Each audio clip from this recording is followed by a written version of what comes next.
Okay, welcome everybody to session 1C. Don't just aim, you must hit strategic use of analytics for operational and financial rural resiliency. Making sure I'm not muted, good. So welcome to the session. We're gonna go ahead and get started here. All sessions are being recorded. If you are having technical difficulties, please utilize the chat feature and I can assist you. We encourage your questions and interactions with the presenters. For questions during this breakout session, you may type a question by using the chat or verbally ask a question. To ask a question verbally, click on the icon labeled participants at the bottom center of your computer screen. At the bottom of the window on the right side of the screen, click the button labeled raise hand. The moderator will then call on you to ask your question, which you can do by unmuting your microphone. When you're finished speaking, please remember to mute your audio to avoid background noise. And with that, I will turn it over to you, Terry. Well, thank you very much. Welcome to this session. I'm excited about it. I think there's some really innovative work going on in Texas, and we have a number of people here to share their experiences in this particular session. The learning objectives are to, first of all, identify insights into key industry trends and dynamics, as well as clinical, financial, operational, and care delivery implications. Second is to recognize strategic use of data to identify and target key opportunities for growth and improvement. And finally, implement insights, best practices, and strategies to assist the CAHs in your state to be more resilient, strategic, and competitive in their market. So the folks that are going to be speaking today include Robert Shaw, who's with the State Office of Rural Health at the Texas Department of Agriculture. He manages the Medicare Rural Hospital Flexibility Program. He serves as the coordinator for the North Texas region, and he's worked at rural community and state levels, including working at a critical access hospital itself. Quang is Vice President of TORCH, the Texas Organization of Rural Community Hospitals or Healthcare Providers.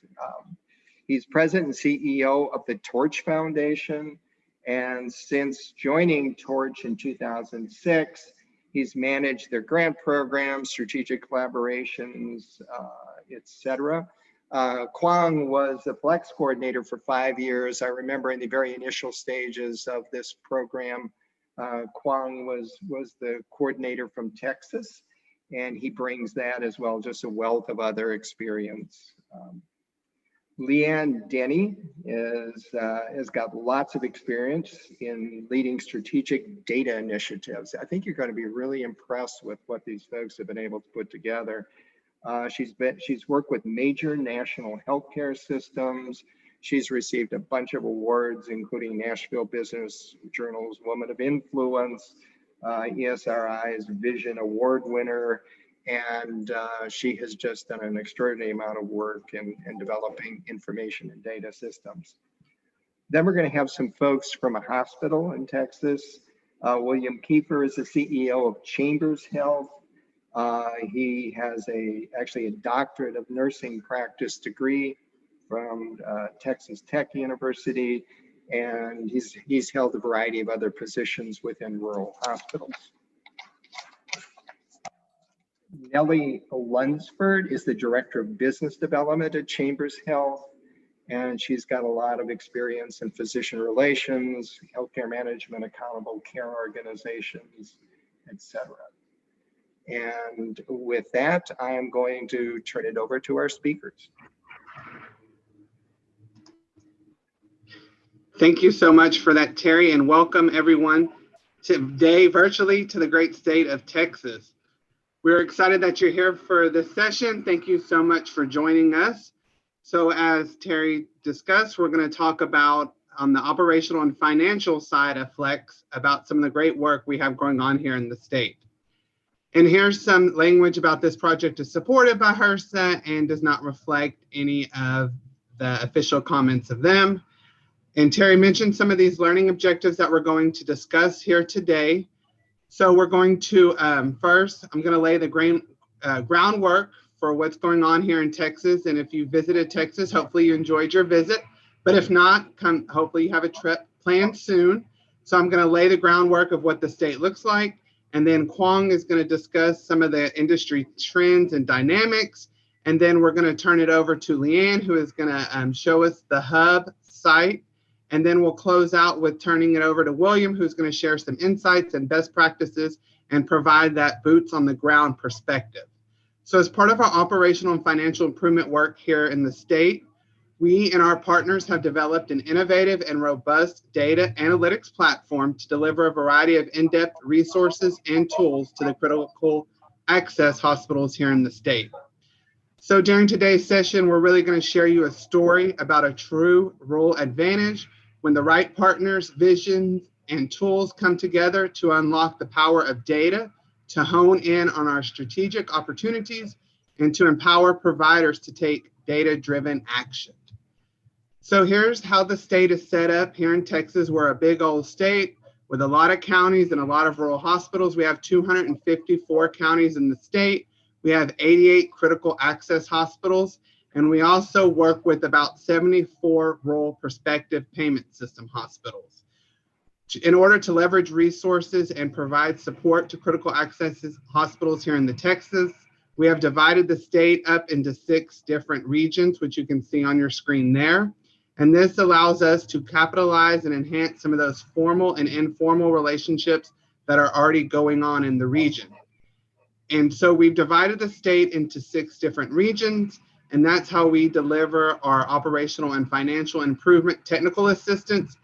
Because as a state, we get about $4,000 per critical access hospitals to work on financial and operational improvement.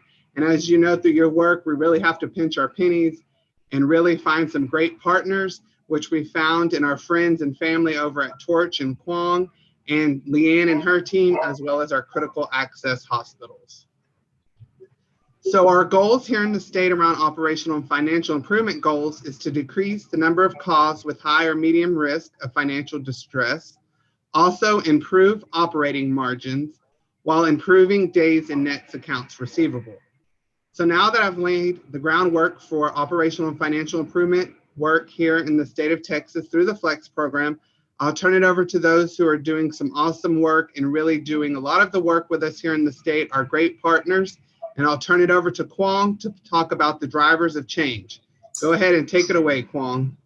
Great, thanks, Robert. Hi,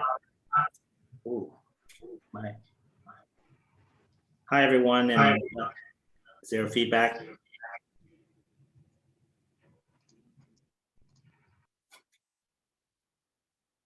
Hi, everyone, and thanks for the opportunity to be with you this afternoon. It's always helpful for me to begin with some context, the why and what compels our focus and work.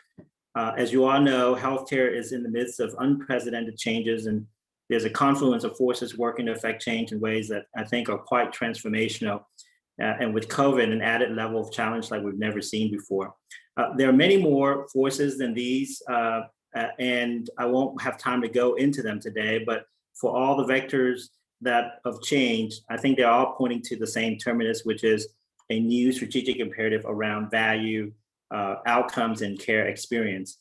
These forces have consequences, as you know. Sadly, we're in the middle of a hospital closure crisis, and Texas is ground zero. Too many have closed, and you're familiar with other analyses showing a great deal of vulnerability among rural hospitals across the country. Every year, the American College of Healthcare Executives surveys its member, and hospital leaders have consistently ranked financial challenges as the #1 issue facing their organizations. And among the critical access, we know that out-migration is the #1 factor contributing to poor financial health.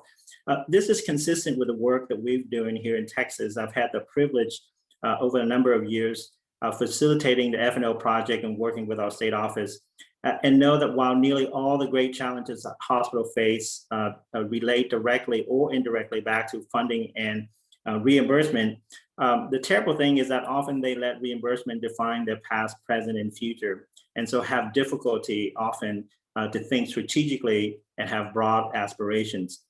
We know also that virtually none of our hospitals have had access to reliable, affordable data, despite the fact that we there's no shortage of data, and we live in a big data world. Next slide. So a lot is at stake, and many of our hospitals need help, as evidenced by a couple of testimonies I'm going to share. Ones I asked a hospital CEO sitting in a room next to his board chair what their strategic vision is for the future, and he responded that our strategic plan is keeping the door open, and that he's one mistake away from closing the hospital. Another hospital CEO earlier this year said, 0 is good for us. If we hit 0 at the end of the year, that's a good year for us. This shows a stark reality, but I got to think that we can do better than that. Next slide. And so that's been the impetus of our work. And here's a visual summary of it. Nothing fancy. We focus on foundational elements, defining your service area, like what's your sandbox and who's playing in it. What do you capture and what's leaving your market? And then what's the financial impact of the things you capture and of the things you don't capture, right? If I want to look at 20% of what I do that results in 80% of the impact, whether it's in terms of volume or revenue, so that I know where I'm making money and where I'm not making money. It's not always about volume. We're challenged by small numbers, but it's not always about volume, because there are many places where the more you do, the more you lose, and you need to know that. And so what can I do about it? What are the levers that are available to me and that's within my ability to affect? And so these are the kind of things we're working on. Next slide. And so I'm super proud of our team. It's been somewhat a passion project for us. And I can say that since last summer, during the peak months of the pandemic, we managed to develop a set of tools and launch data sites for nearly 70 hospitals. And before the end of August, just a couple weeks away, we'll get to 85 Texas critical access hospital here in Texas. And that's a Herculean effort, and one that demonstrates, I think, alignment of both vision and talent, and what a right mix of partners can truly achieve. Clearly, we're better together as we focus on this. So really quickly, with that as context, let me turn it over to Leanne to give you a quick glimpse of our data hub and talk you through some real world application. Thanks, Quang. Good afternoon, everybody. I'm Leanne Denny with Lucky Dog Analytics, and we are really excited to be showcasing some of the work that we've been working on for about the past year. It's hard to believe it's been a year. Last year at this time, we were at 0, and now we are at 70, close to 85 hospitals. I am on our Torch Hub for Analytics site. This is a public-facing page that we're looking at right now. And that URL, if you want to go out and take a look at it at your convenience, it's hub.torchnet.org, hub.torchnet.org. On the main page here, we can put a lot of content. This is one of the reasons why we love this platform so much, is that we're able to make this be whatever we want to be. We're only limited by our imagination. We are intending to put more information out here, but something to point out here is we have a Medicare penetration map. It's completely interactive. It's trended between 2009 and 2021. This is a national map, so you can go out and look at your own state and your own counties and see how Medicare Advantage is penetrating in your hospital's markets. Each of our hospitals have their own personal microsite, completely customized for them. This is Sterling County Hospital. This is our fake site. We usually use it for demo sites, but you can see we have a lot of flexibility with this platform. I'm going to be talking about 4 dashboards today. We're going to talk about the market share dashboards, out-migration dashboards. On this site, we can embed all types of content. So we have a video. I won't play the video, but this gives us a tool to be able to educate the hospitals as well without all of us having to be on phone calls. This is our newest dashboard on imaging and profitability and charge comparison. Super excited to showcase this one today. I don't even think the state office has seen this one yet. And then also, I'm not going to go over this dashboard, but you can see we're doing some charge comparative work, mostly around because of price transparency. We wanted to have our Texas hospitals ready for price transparency. So this is one of the dashboards we launched last year. We also have the ability on this platform to be able to leverage other partners' data. So this is work from a colleague, Sarah Goodman, who does a lot of charge master review. So instead of after her project emailing this out to the hospitals, we have one location that funnels a lot of the partner data through. This happens to be the ChargeMaster one. I'm going to start off here with the financial and operational dashboard. Hopefully you all can see this. But essentially this dashboard is based upon the Flex monitoring program. This is one of the first dashboards we put together, and mostly because we're bigger here in Texas, and we wanted to do something with not only critical access hospitals, which is where the Flex monitoring program has their data, but also with the PPS hospitals. As Quang mentioned, we have a lot of small rural PPS hospitals here in the state of Texas, and we needed to be able to see their metrics as well. So each one of these has benchmarks here. These lines are the benchmarks, and I'm going to minimize my thing here. So you can see we have different metrics across the state of Texas. When we built this at a national level. So we actually have all hospitals in the United States under the Flex monitoring calculations, and also benchmarks for every state. So we can compare Texas to other states as well. These benchmarks that the hospital sees are specific for Texas. If they don't want to see all of the information, they can easily turn all of this off and look at only the rural or whatever they want to look at. The blue bars here on this dashboard are the hospital's metrics. You can see we have from 2011 to 2020. We refresh this data every quarter as CMS releases this. We were hoping that we would have the June update last week, but CMS probably won't release that until this week. And once we have that data downloaded from CMS, it takes us about 48 hours to repopulate this information. Because we often see weird data on cost reports, we also provide for the hospital within the bars of this chart what schedule and what line we are reading that data from that makes up this metric. So as they see problems, they're able to potentially go back, file an amended return, and hopefully clean up some of their own data issues. We want the hospitals also to move very quickly from an analysis into presentation. So we also provide them a downloadable copy of this dashboard as well with some really nice things. So they can move from analysis to presentation very quickly. They have not a lot of time, so we want to be mindful of that as we develop. The next dashboard I'm going to show you is the out-migration dashboard. This is one of the first dashboards we wanted our hospitals to focus on, because oftentimes they can't see how much business is leaving their market. When we invite them into the data program, we also take the time to develop a service area with them. We give them a recommended one as part of our process. And that way, we're not just defaulting to a county or something like that. There is a discipline process around what we provide to them that drives the rest of these dashboards. So we provide them with a patient origin and a couple of maps and a recommended service area. I've cut hundreds of service areas throughout my career, if not thousands. And so we provide that additional help. But at the end of the day, it is their market and their service area, and they can use whatever they want. So on this, you can think of this dashboard in 4 panels. The first panel here talks about our methodology. This particular dashboard focuses on a count of patients. So we're looking at all the patients that are leaving their market as they have defined it. And of course, you cannot miss these metrics. We put the key information right up front. So we can look at the total outmigration. We can look at it by imaging, surgical, and other outpatient. These cards are on a carousel, so we can also look at billed charges, and we can also look quarter to quarter. At any point in time, the hospitals can actually take any of these metrics and any of these graphics and make them full screen. Again, being mindful of their time and having to go to a presentation with a board or physicians or other constituents. And then they can shrink them back down.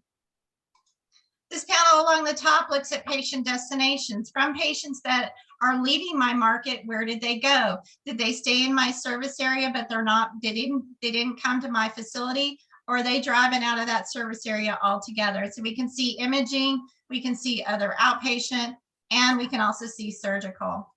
In addition to that, we can also break it down by major metropolitan areas. Are they going into some sort of a metropolitan area, or are they staying in a local county area? That's a big strategic difference for these hospitals. And then they can also look at it by hospital system. Some of them are part of a mothership, a healthcare system in some way. Some of them, like Bayside Chambers, who will be talking about their market, have a big player with a lot of dollars kind of in their backyard. So they want to know how much of that business is flowing into not only one of the satellite hospitals, but to the big hospital downtown. And then lastly, on this set of graphics, we have it broken down by each one of the hospitals. In addition to that, along the bottom here, we can look at what happens to the patient. Why are they leaving? What procedures are they seeking outside of our market? The reason why they're not coming to our hospital. So we can look at it by procedure type. We can look at it by major diagnostic category, which gives us sort of a service line look, whether or not it's orthopedic or heart. We can look at by diagnostic category, and then also by payer. And so we consider this over here on the left-hand side a magic panel. This is where all the filtering happens. So you can see, you know, what we want our executive teams to do to be able to quickly assess their market. They're not having to wait around for an analyst or somebody else to do something for them. They can very quickly begin to interact with this information. So I picked the last 4 quarters of 2020. And so we can see what happens with this hospital's market. We see that 12,000 patients left the market and 7,000 of them are imaging. And even though this is a fictitious hospital, this is pretty much what I typically see in a market, is a lot of imaging services that leave the hospital area. In addition to that, we can also look at services my hospital provides. We've gone ahead and screened through the data to see for services that hospital actually provides. So it allows a focus on things that they can do immediately. We have it by different types. We have it by service area. They can pick a zip code, or they can pick a major diagnostic area like orthopedic, and also begin to see all their cards on their dashboard change. So that's a little bit about the outpatient outmigration dashboard. Again, this was one of the first ones that we launched, and it had a really great feedback. I'm going to switch gears here. Kind of the sister to that is market share. This dashboard we launched this past spring, and a little different flavor, a lot of the same, some of the same elements as well. So here, hopefully it will come up, there it goes. We start off with the map. So if I zoom in here a little bit, you can see the red area here on the map is the primary service area. The blue is the secondary service area for our fictitious hospital. Again, everybody has to go through that service area process. The bubbles denote the market share of the different players. And one of the things that we advise the hospitals to do is look how much of this business is scattering everywhere, all the way up into Lubbock. You got a player up here, up in Lubbock, pulling a lot of cases out of this market. So we want them to visually see where all the different places of their competitors and how much business they're taking out of the market. Down here along the bottom, we have the trended market share information. And along the side here, we have outmigration volume, again, pulling in from that other information that the other dashboards that we have. We can look at the total market. And if I choose something like cataract surgeries, these icons along the side here allow us to quickly assess how much of that business is going into a freestanding ambulatory surgery center setting. We're using this public data from the state of Texas, and so we're able to quickly assess that. Okay, one last dashboard. I'll be very quick about it. This is our newest dashboard, and we're super excited about this one. This dashboard, we started to pull in from price transparency. This begins to show us profitability and the disparate charges that we see across the state of Texas. So the bubbles here represent the larger the bubble, the higher the charge. And as this begins to come up, we have just a range of charges.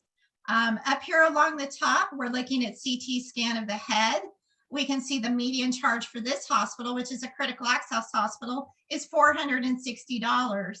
The median cost is $118. But we also look at, they make about $135 for every CT scan that they do. But looking at some of the competitors in this market, this hospital here charges $8,475. A big difference between our little $460 charge here at this hospital. So what we hope that this will do is begin to showcase to the hospitals where they might be strategic in their pricing. This plays with our partner who does charge master review to make sure that the hospitals are strategically thinking about their pricing, their cost, and also their profit. And so with that, I'm going to turn it over to William, or to Quang, I'm sorry, to Quang, to pick back up. Okay.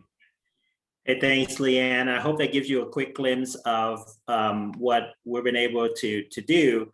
And the last slide before I turn it to William, I just wanted to let you know that our work is grounded in data, but obviously our focus is about improvement and impact, which is to say that while we equip the hospitals with these tools and targeted support to quickly identify the opportunities and improvement, where to aim for, the impact, they have to be the one to actually execute on it. And so it's about not just about aiming and having the tool to know where the improvement is, but you got to actually do it and get there. And so here's an example of some of the real life examples of early use cases and applications that our hospitals are using. These aren't theoretic, these are actual with multiple names of hospitals behind each of the example across a spectrum of uses. And so use cases. And so whether you're looking at what, strategy and planning to service growth or expansion, to even marketing and patient access. Leanne spoke a little bit about how do you get into different areas, service areas, a new service line, to compliance and advocacy. We used it for advocacy during the pandemic as well. And so I know there's an important question for those who are attending this conference about how other states can implement this. And I'll say that initially, part of that depends on the availability of the data in your state. So the starting point may be different for everyone, but there are data sources out there. And for those interested, we certainly can be glad to share you what we've learned in our processes and how to navigate and begin thinking about your own data program. With that, if we have a few minutes at the end for questions, I'll be glad to take them. But with that, let me turn it over to William, and he can share some specific examples of how he's using the data at Chambers Health. Okay, thanks, Quang. Appreciate everyone being here, and I'll share a little bit about my organization. As you can see here, we're a 14-bed critical access hospital in Southeast Texas. We're about 45 minutes outside of Houston. And so we have a lot of large players in our backyard, as was alluded to earlier, not just one, but many. And we have about 150 employees. You can see some of the other information there. We are a taxing district, and we own and operate 2 federally qualified health centers, FQHCs, and a wellness center. And so I'll let you go to the next slide. And then I'll tell you a little bit about, I've been here 7 months at the organization. When I started at the organization, it was clear to me that we did not have strategy. The organization had been asleep for about a decade upon my arrival, and I knew that I needed data to understand the region that I came to work in. And I worked with my director of business development, and I said, who do we have that we can turn to for data to understand out-migration patterns, physician splitting, service splitting, where everyone is going for their care. And quickly, I was put in contact with Leanne and with Lucky Dog. And so I'm really grateful for her. She's been a great partner to us. What I planned very quickly was that in my first 3 months, I would put together a strategic planning session with my board. And I needed data to be able to take to present them with, so that I could present them with options for how we would create strategy that would offer growth, that would help us meet our mission, which is to provide quality healthcare services to the communities that we service. And then I also wanted to take the historical of what this community had always thought that their service area was, and I wanted to push the boundaries on that. And so we looked a little bit further than we had historically, and what we found was there was incredible need in surrounding communities for healthcare services. And so at our strategic planning retreat, I did an entire hour and a half's worth of presentation going through data that Leanne had helped us to obtain, but that's only the first step.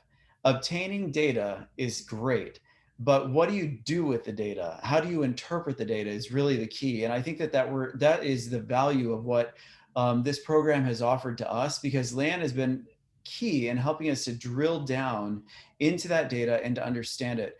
Because I'm a healthcare CEO, I'm a nurse by background. I understand things, but I'm not a data geek. And I think that Leanne, she is definitely that. And not to say that disparagingly in any way, but she has just been a partner with us and she has helped us to understand. So I was able to take all that information to the board, present it. And then from that, we walked away with 5 strategic opportunities that we were going to pursue, and we had them ordered. And I think that that is uncommon in the rural sector, but it shouldn't be, and it doesn't have to be. And that's the value of a program such as this, is we can come together. And I think a lot of times when I sit around and I talk to rural CEOs and rural administrators, we have this narrative that we create in our mind because we live and we work in a small community, that this is where people go for their healthcare and they go there because of this reason. And we let that narrative drive our decision making. And I would challenge that, because I'm not comfortable with that as an executive. I think that we really need to rely upon data to help us drive our decision making. Data is going to explain to us patterns when it comes to outmigration, services that are being sought out outside of our market. And we need to understand that so that we can strategize around that. If we're offering those services, that means that people they're not aware of them, or they don't trust us. And so we have to strategize around that. If we're not offering those services, then we have the opportunity to then create those services within scope and within reason for who we are as rural health providers, to provide those services and to bring that volume back into our organizations. And people, for the most part, in rural communities want to live in a rural community, they want to shop in a rural community, and they want to receive their services, and they want to buy their goods in rural areas. And so we just have to capitalize on that. We have to let the data tell the story and not rely upon the narrative that we get from the corner store or from the coffee shop or from wherever it is that we're getting it. And I really think that that's the value here. I think that one of the great things is you saw Leanne click through the reporting, and it's such an easy platform that they've created that allows for someone like me to be able to click through, and it has executive type reports, and I can click on zip codes, I can click on regions. And I will tell you, I was just having a meeting this morning, and I turned to my director of business development and I said, I need data on this region.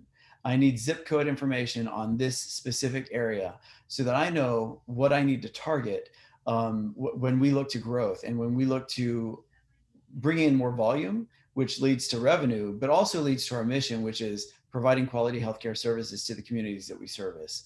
And so it all goes hand in hand. And we could not be where we are today. We're opening up a new clinic. We're working on multiple offerings outside of the confines of what historically has been considered our target area. And so, but we're expanding our services and our scope, and we're bringing quality healthcare to more folks, which is what we're all about. So that's my spiel. I can't say enough about it. It's been incredibly informative for us, and it's been really the foundation of how we've created the strategy for the next 1, 3, and 5 years. So I am very grateful to Leanne and to Quang and to Robert and all their help to help us get to where we are today. And I'll turn it back over, and we can answer any questions that anyone might have.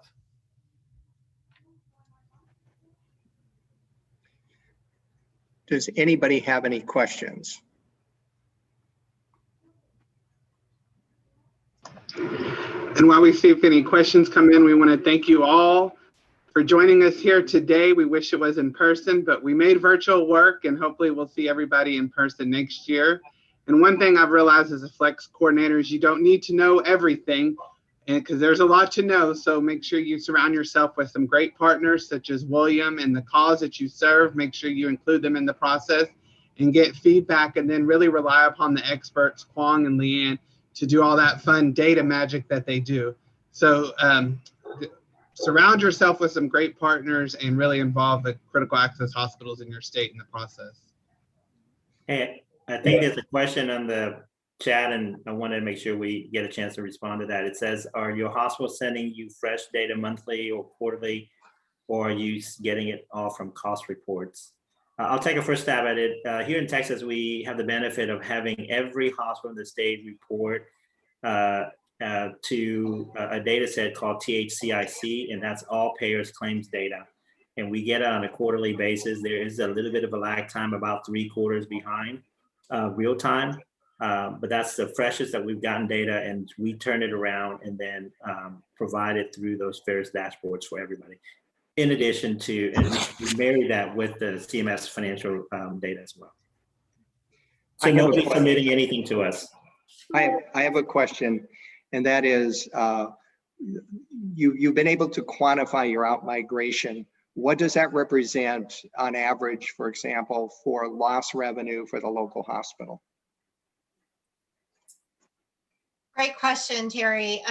We're about ready to head into all of that. We had to tie together all the financial components, which we just completed, which was that last dashboard that I showed you. So over the next couple of weeks, we will be launching another dashboard around profitability and contribution. So we'll be taking the out-migration, marrying it together with some of the financial work that we're doing to be able to truly quantify that. But, you know, just off the top of my head, I think in Williams market, the opportunity and the potential is there. There's probably been 5 markets out of the 70 that I've sites that I've launched. There are probably 5 markets that I look at their market. I'm like, you've got a really tough road to hoe there. But the rest of them do have opportunities. And I think being able to begin to quantify those opportunities for them will get them very motivated to get after this information even more. And I can speak directly for me. Just one service line, we have a clinic in an area where we don't have, we're offering primary healthcare services to an entire community, but we don't have any radiology services there. And we've also not had lab. We're looking in the millions of dollars for opportunity loss because we're losing, my providers that I employ are writing prescriptions for labs and for CT, MRI, ultrasound, X-ray, and we're sending all of that into the larger tertiary facility. And we have a plan now to stand up an outpatient imaging center that will bring millions to the health system. This is absolutely extraordinary data, folks. I can just tell you that. If you look at the major issues and problems that rural hospitals are experiencing, close to the top of the list is out-migration. They're simply losing a ton of revenue. We know that through the Accountable Care Organization information. It's one of the big aha moments for the ACO leaders. We don't do well on pricing. We have no clue what competitors are generally. So this absolutely would be extraordinary information if I'm wondering whether my pricing is adequate.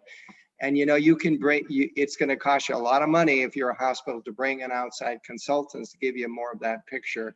This stuff is terrific. It's also timely information that is more than just the Medicare side of it. And it also presents us absolutely great opportunity to do marketing. And as William is saying, to really look at new product lines. Texas, believe me, is leading the country in this kind of information database. It is, I would imagine, William, you're not the only hospital administrator in Texas that finds this absolutely invaluable. So I just want to applaud you guys, the state office, Torch. I just think this is just an extraordinary project. And the cool thing is that you continue to build on it as well. Terry, it's been really amazing on the profitability side. Price transparency was a miserable project. And I know Quang and Robert have heard me whine about price transparency many times over, but truly it forced us into really looking at the financial aspects and how that affects. And I will tell you, rural is the best value out there. When I look across the state of Texas, we have provable information to say that rural is the best value out there. And as William alluded to about keeping people at home for care. And as you look at the pricing strategies, we have hospitals whose charges are below their costs. And that's why we chronically see them losing money year over year. And these are fixable problems. They just need to know about it. That's all it is. So, you know, that's the exciting part about this from our chair is this has been such a great project to work on and truly a labor of love. And I've got the best partners at the table that we're working with Torch and with the state office to make this really go. And you're right, there's story after story out there of folks that have been touched by this information already. Thank you, all of the speakers. You know, just a great session. We're going to have a 15-minute break here. We're going to reconvene at 2:40 Central Time for a group discussion on the 2021 quality improvement projects. Okay, at the conclusion of the breakout session, a clickable link to the small group discussion will be made available on the screen. If at any time you need to step away or lose connection, please note you can always return to the attendee hub to access the live sessions at any time. So see you later. Take care.